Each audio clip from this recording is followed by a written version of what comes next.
perhaps the most often, which is, what do I do? I want to change the world. I want to save the world. I want to make the world a better place. What do I do? I have, of course, an answer, and answers have been scattered, perhaps like seeds on somewhat stony soil, across the thousands of podcasts and videos that I've done. So I'm going to put it all right here for you. After this, I'm sorry, you're not going to have any excuses for inaction. If you want to change the world, you first have to understand what the world is, the social world that you live in. The social world that you live in is a series of tiny skirmishes that end up with the salvation or damnation of your entire society. Evil is constantly testing the strength of virtue, the resolution of good people, your resolution, in fact. Evil is constantly testing, like a prisoner, every day. Test the chain, test the chain. Can I break free? Can I break free? And evil is patient, as we have seen in the 150 years or so it's taken to undo Western civilization. Evil is like a prisoner trying to break out with a nail through brick wall. Every day, scratch, scratch, scratch, scratch, scratch, scratch. Evil is patient. And so in the thousand tiny skirmishes that occur every day in society, the question is, where do you stand? You may have noticed, really hard not to notice, you may have noticed that when a certain idea comes along, it seems to snowball, it seems to accelerate, it seems to gain momentum, and people seem almost powerless to push back against it, to resist it. It seems to sweep them up in its momentum, and it appears to be irresistible. That is because everything has been prepared beforehand by the thousand tiny skirmishes that occur throughout the world, across the world, in your world, every single minute of every single day. When you become alert to this, when you become aware of this, it becomes impossible to miss. So if you think about it and you notice it in your conversations, there are little hints, little positions, little standards, little morals that are put into every single conversation that you have of any import. I don't necessarily mean the weather or sports, or I'm talking about whenever there's anything of import that goes in, there are always people in the conversation who are pushing forward something nasty, something nefarious, something horrible. And it's up to you to push it back. Again, evil, to mix up the analogies, evil is like water pushing up against a wall. It's looking for cracks, it's looking for cracks, it's looking for cracks.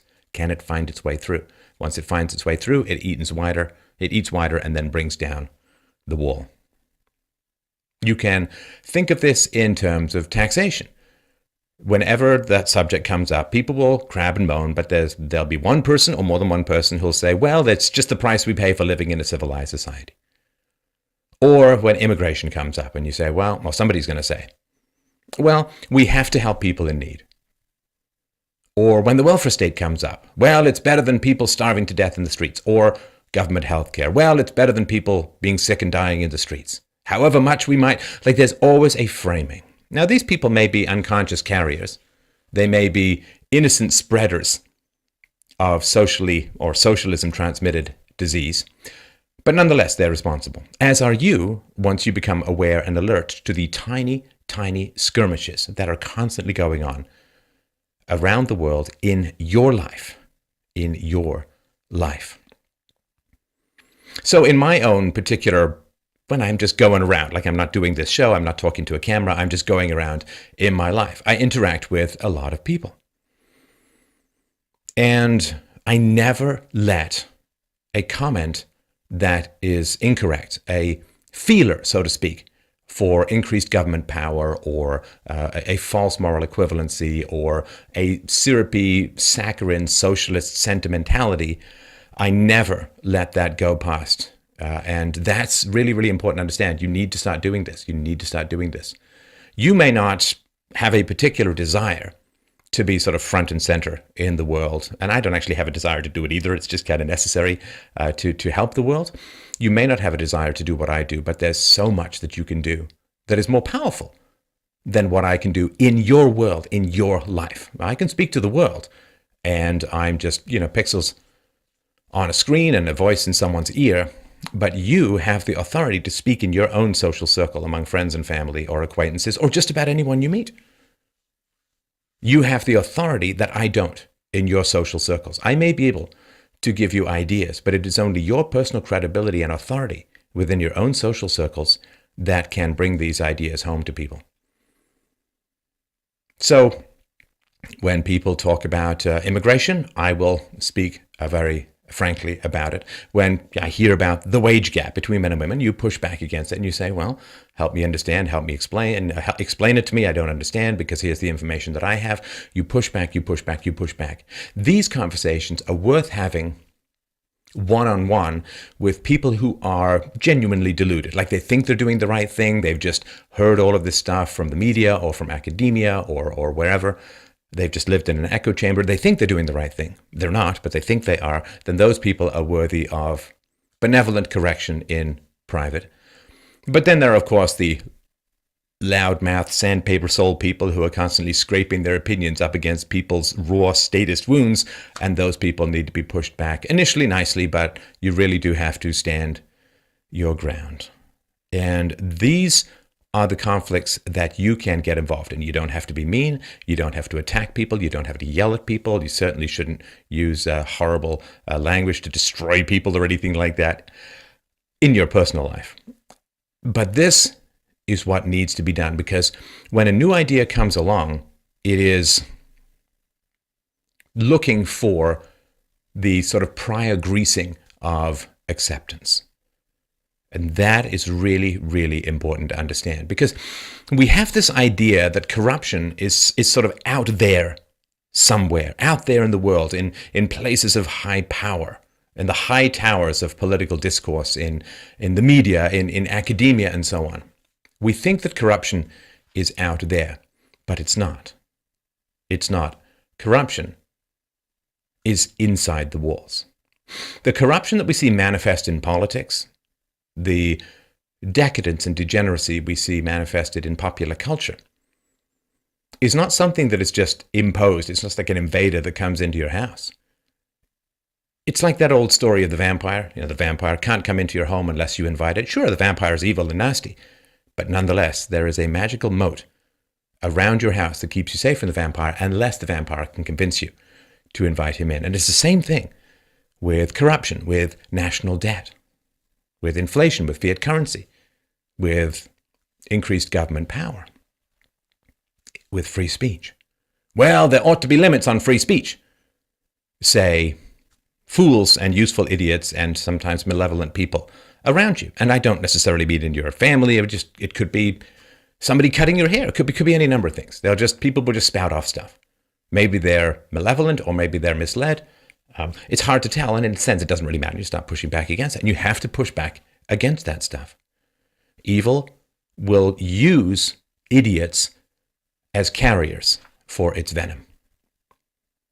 And the corruption that happens, listen, do you know women in your life who've had kids out of wedlock and are very keen on government benefits? Okay. Well, you may have to have a conversation with them, or at least if it comes up. If they play the victim, right? Oh, a guy he turned out, and it's like, you can push back against it. Do people say, we need to bring in more and more people from the third world? Well, okay, 700 million people on the move. Should we bring them all in? Like, where's the limit? Where's the rationality? Because here's the thing, corruption fundamentally is triggered or caused by two things that we're thirsty for that we don't actually want to earn. Right? Two things that we're thirsty for that we don't actually want to earn. The first thing that we're thirsty for that we don't actually want to earn is money. And this occurs in the welfare state.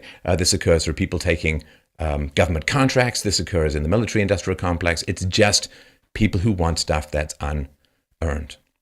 And this can be either direct monetary benefits, or it can be immaterial benefits, like you have time off in the summer if you're a teacher, right? If you're a teacher in a government school, you get a couple of months off in the summer. If you're in academics, it's even longer. or you have job security, or you have massive benefits because you work for the government and so on. That's all a form of corruption. I can get you something you don't have to earn. I can get you something for free. You don't have to work for a living. You just have to vote for a living. See the danger here? See the challenge? You have to push back. And people say, well, I deserve time off in the summer because I work hard. You know, the teacher, just ask questions. Why? Why doesn't, do you think you're the only group that works hard? Why don't other people get 2 months off in the summer? Do you think that's fair? Do you think other people should be forced to pay for it? Do you think other people should be forced to subsidize it? Do you think it's right that students are forced to consume your services, and then parents who may not even agree with anything that you're teaching their children are forced to send your salary to you and forced to, is this right? Is this fair? You understand, you could be very active in your life, but it comes down to the stands that you make in your life every day. Is it annoying to others? Well, sure. But less so, at least you can justify it as being less so, and I think fairly so, if they're the ones who keep initiating the conversations. If other people keep making comments that are just wrong or ignorant or hateful even, well, if they're bringing it up and you're pushing back, people may be annoyed, but you can point out, well, you brought up the topics. You brought up this comment. You made this comment. If you want me to stop pushing back, stop saying things that are wrong. Stop saying things that are false. Now, that is something you can do. People say, well, it's uncomfortable. Well, it's difficult. Well, it's going to be intrusive. Well, it's going to be annoying to people. Okay, but that's, of course, what nasty elements in the world want you to think. Lay down, lay aside, step aside. Let us expand, let us rule, let us control. Do not stand in our way. Do not be inconvenient to our plans. Do not have courage. Do not push back. Do not fight. Don't be annoying. Okay, well, it all is a question of looking back through history and looking at what you're asked to do, or what virtue asks you to do in the fight for freedom and civilization, versus, say, what your ancestors had to do. What your ancestors had to do was extraordinary. And I think for those of us who say, oh, it's kind of tough, or it's kind of annoying, or, let's go back and spend one day doing what our ancestors had to do to secure civilization. I think then we would say, I think I can handle just a little bit of social annoyance compared to what others had to do. If the blood, sweat, tears, and toil that our ancestors expended in order to hand to us our freedoms, such as they remain, if we cannot honor that sacrifice with mere social discomfort, then we do not deserve the freedoms we have inherited, and certainly we will not keep them. So I said there were two things that we want that are unearned, that can be provided by state power. Number one, of course, is money. Number two is moral self-satisfaction, which is the feeling that I'm doing good because I support things that other people have to pay for, or at least that I don't have to pay for directly with my own time, effort, energy, and money. So I can say, I think the refugees should, I think the migrants should, I think the immigration should do X, Y, or Z. You can feel good, I suppose, about what you're suggesting in the world, but it's not costing you directly. You could say, there's increased taxes and so on, but there really isn't, because the money is borrowed, or the money is diverted from other things, or old age pension funds are raided, or who knows what. But it's not like the government says, I want you to sign here with your name and address if you want more immigration from the third world, and if that's the case, we'll be housing them at your place. Right? That's not right. It's very easy to say that in the abstract. And the state then delivers to you the moral self-satisfaction of thinking that you're doing the right thing, you're doing a good thing, and it costs you nothing directly in the moment. It costs you nothing. We want to feel good, and we want to have resources.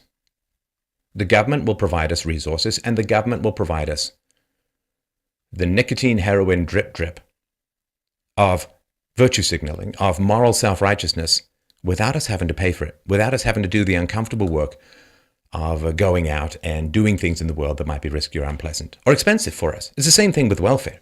I think the poor should be helped. Great.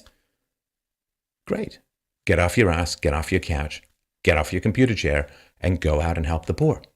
Go be a big brother to some poor kid. Go get to know a poor family. Go bring them food. Go teach them virtue. Go. You see, I want to feel like I'm helping people, so I support the welfare state, but I don't actually want the difficult job of actually going out and helping people. You see how this works? We want to feel good, and we want resources. And those two are often in conflict with each other. Like if we want to go and do good and actually help poor people, it's going to cost us resources. It's going to cost us time, effort, energy, money, and so on. Right? This tipping point, this balance. The more you help people, the more it costs you time, effort, energy, and money. But you see, the government gives you the magic sauce of, quote, helping people without it costing you time, effort, energy, and money. You get to keep your money, you get to keep your time, and you get to have the feeling of helping people.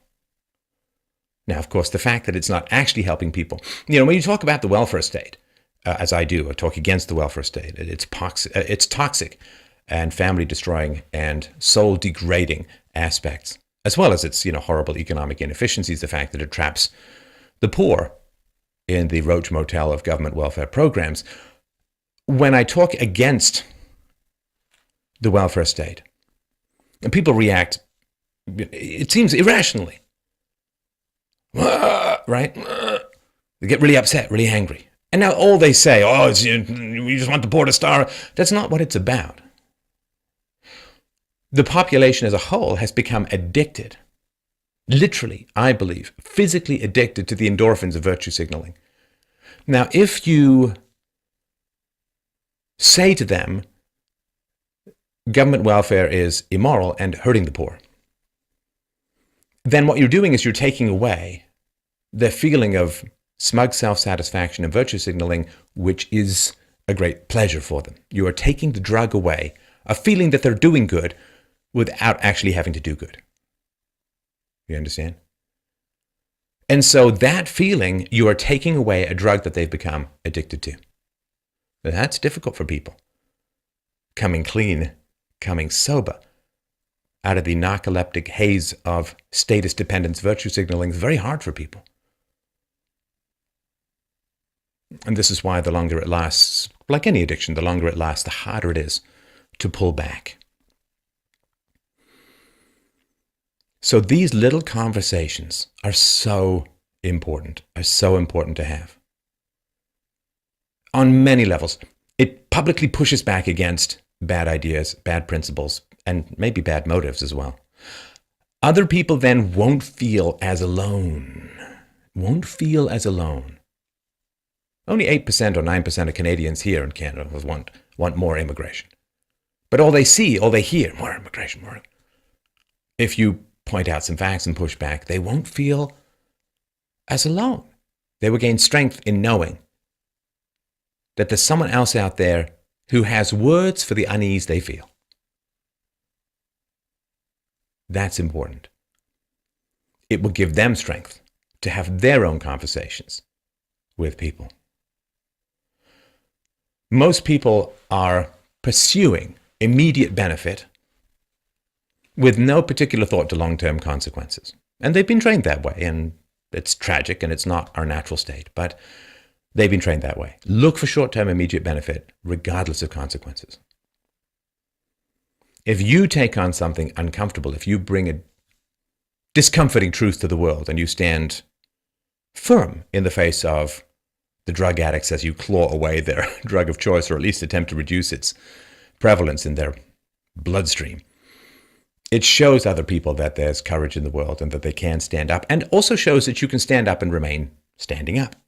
You're not going to, there's no airstrike, there's no MOAB that lands on your forehead. You can stand up for what you believe in. Other people will see that and see that you're still standing tomorrow and still standing the day after, and you have a good life. And so this catastrophization that occurs, oh, if I stand up for what I believe in, right, it's going to be all over for me. You can show people that this is not the case. And when you show people that the consequences of integrity are not nearly as dire as they think, they go from cautious to coward if they don't act. And you don't have to do this directly. This just happens indirectly. So when you start to be aware of what society really is, which is 1,000 little skirmishes that add up to resistance or acceleration of various ideas. That's all it is. It's all it is.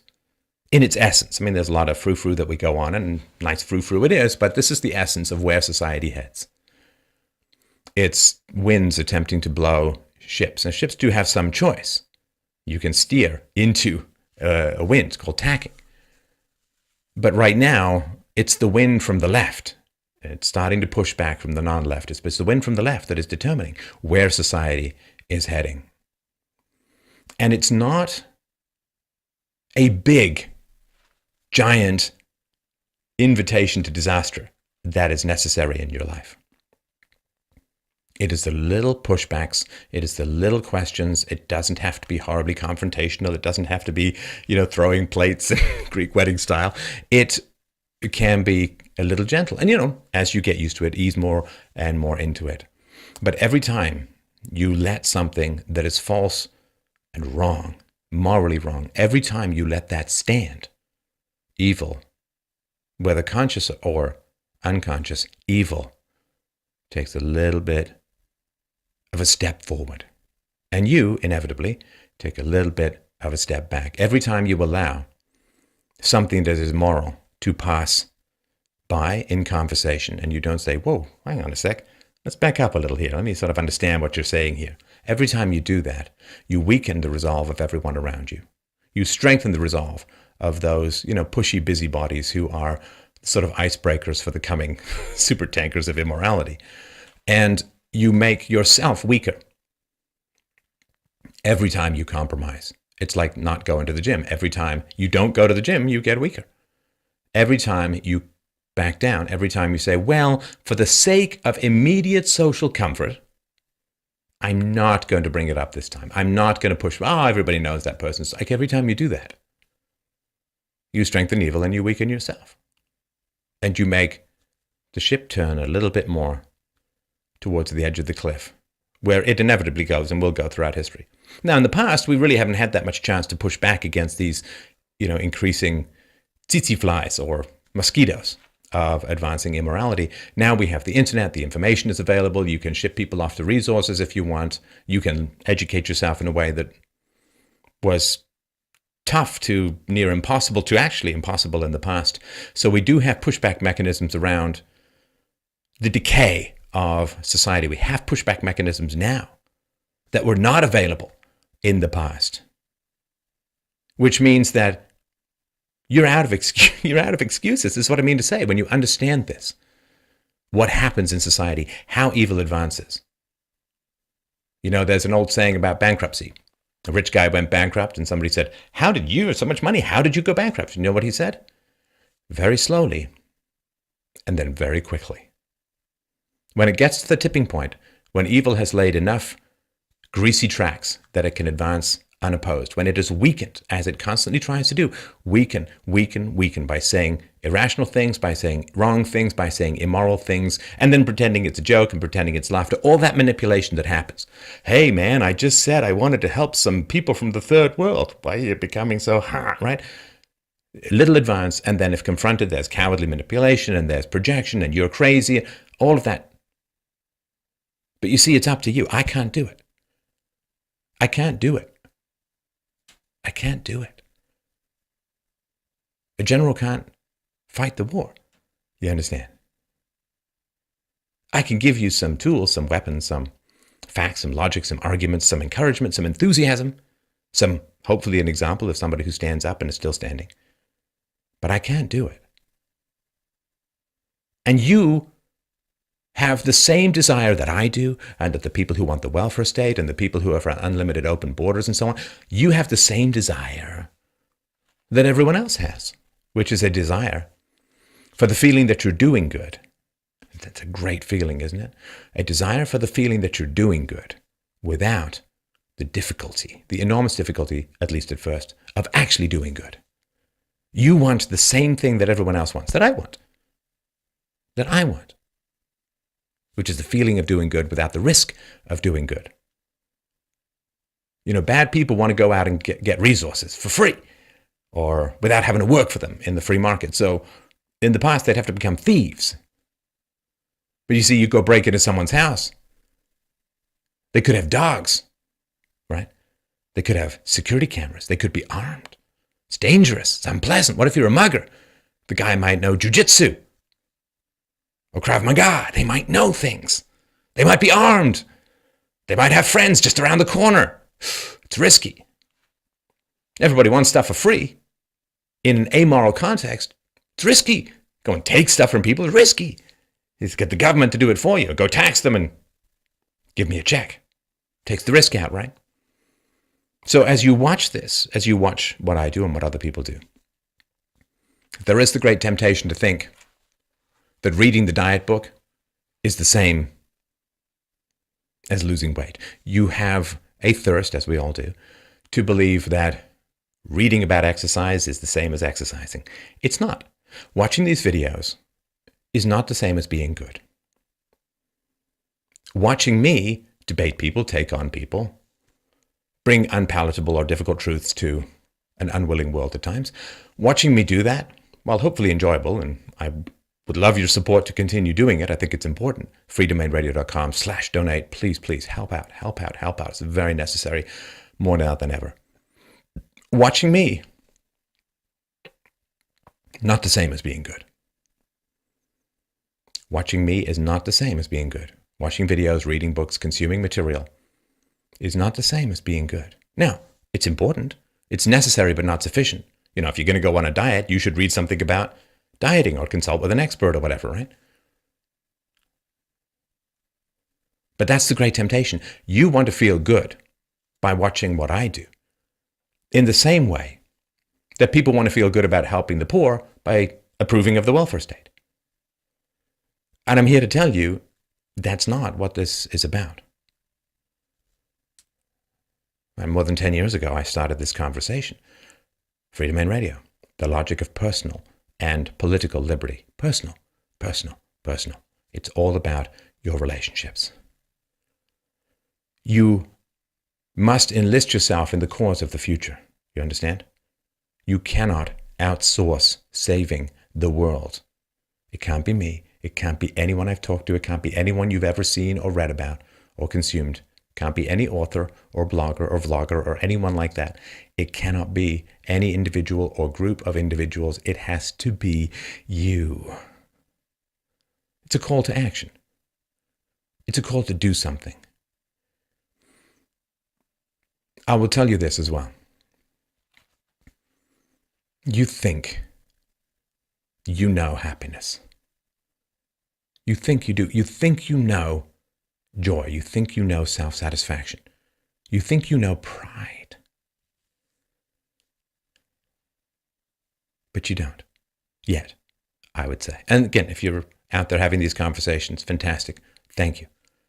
But if you're still in the process of becoming who you could be, if you're on the road, if you're on the fence, if you're in front of the screen rather than in front of people, you don't know yet.